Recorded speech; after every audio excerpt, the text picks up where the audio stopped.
Welcome everyone to the Dr. Todd Talks Tune Show. I am your host, Dr. Todd Samra. And today we are talking about American music between the wars. And really what we're talking about is the development of the craftsmanship of song. And what we really have going on now is very echoes kind of what was going on at the end of World War I about 100 years ago. And that is really, I think, a lot of young artists are wanting to refine and craft their songs and write better melodies. And what's going on with these young composers today, I think, is symptomatic of what's happened with other times in the past. So I think this episode really relates to songwriters today because we're going to look at kind of what was going on in the development of craftsmanship and then kind of the rejection of it. I want to just start by saying a thank you to everybody, to all our new viewers especially. We're very happy to have you on board, and please feel free to share these videos as you feel fit, and we'd love to grow this show. Of course, your comments matter, and so we've actually readjusted some of our upcoming episodes to reflect that. And so we had a comment about maybe doing a show on the elements of songwriting, so we're actually going to do two. We couldn't change it for today, but 2 episodes from now we're going to do one on harmony and on chordal function, and then 4 episodes after that we're going to do a second part, and it's going to be on melody and thematic development. So thank you for your comments. We listen to your comments and try to work them into our show, and if those are subjects that are of interest to you, we would very much like to do those subjects. So thank you. Next week we still be doing the music of Antonio Salieri. So if you're a fan of the movie Amadeus, you want to tune in next week because we're going to be talking about the guy that supposedly killed Mozart.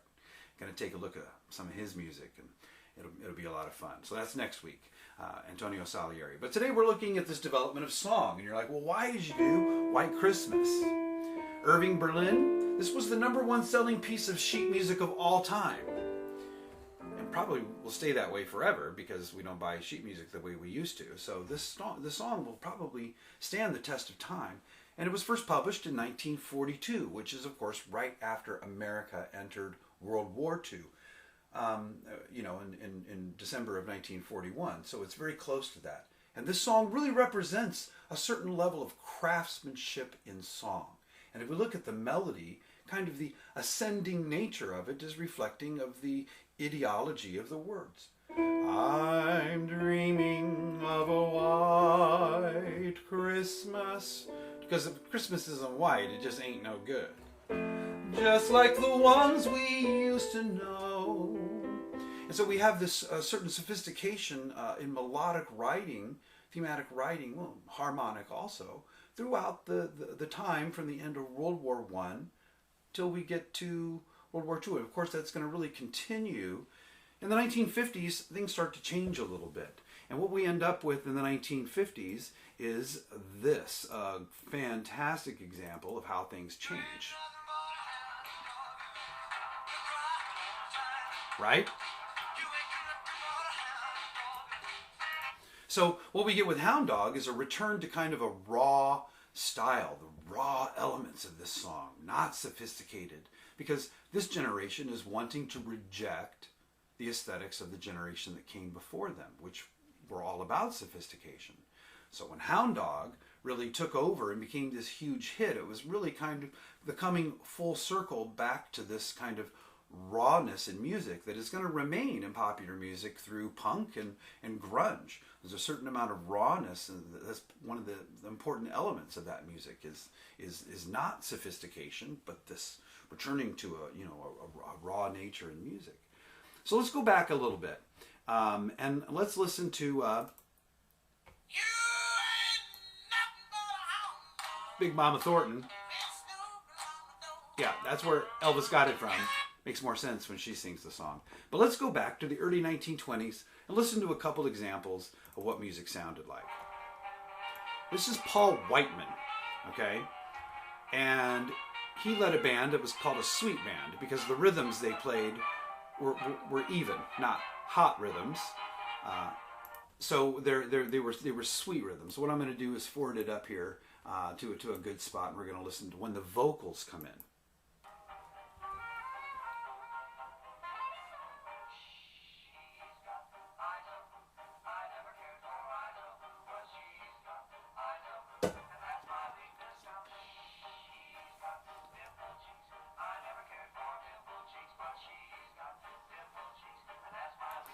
Isn't that just perfect and ideal? She has blue eyes, and I didn't really care for blue eyes, but now I like blue eyes. She has a dimpled cheek, and I didn't really think much of dimpled cheeks, but man, I certainly do now. It's very idealized.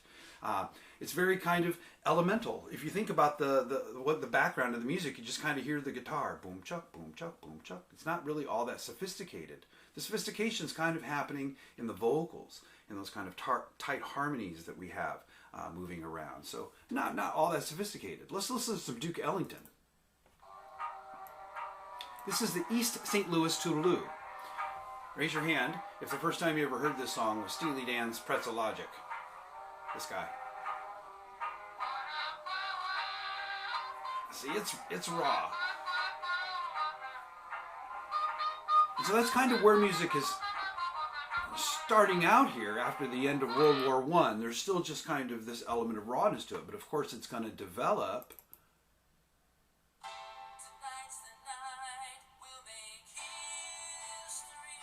This is a really clever joke because this is Styx, obviously not from the 1920s, but the name of the song is AD 1928. That's my little joke. That was my idea to put in there. So here we kind of hear something similar to Paul Whiteman. We kind of have a slower in the accompaniment, kind of a boom chuck, just a kind of strumming. The sophistication is really still happening in the melody. Here, with all the different instruments, now we get the vocals.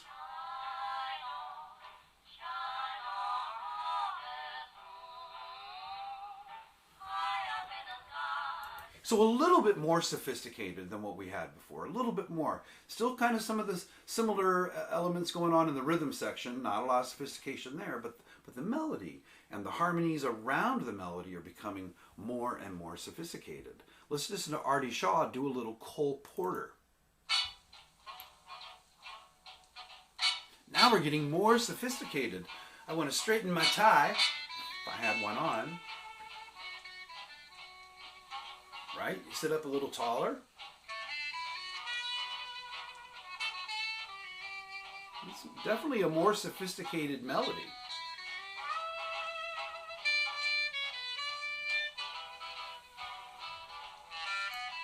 Of course, Cole Porter didn't come up with this overnight. You know, this was he developed this. This was part of his craftsmanship, which is what we're really moving towards. Cole Porter, by the way, his nickname was the Genteel Pornographer.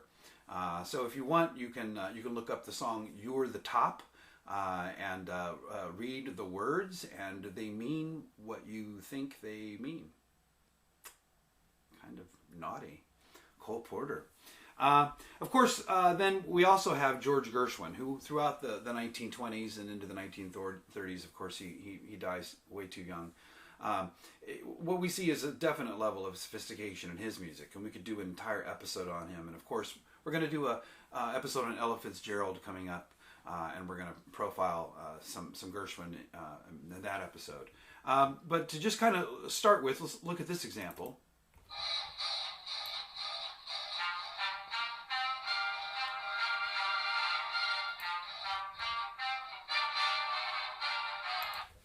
I got rhythm. Now, there's a certain level of irony going on here, because what George is doing is he's using a complex musical device known as a hemiola, and he shifted the pattern, the rhythm, away from the underlying pattern of the measure. So we have this, I got rhythm, I got music. It's actually a sophisticated rhythmic device he's using there. So there's this level of irony, and of course, some of the performances of it are very sophisticated.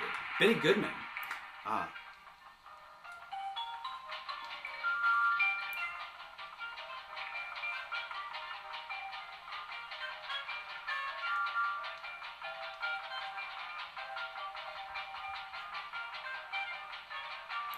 So they've taken simple elements and they've made them very sophisticated. And of course, we see a lot of this in his music. And I think of things like Nice Work If You Can Get It, you know.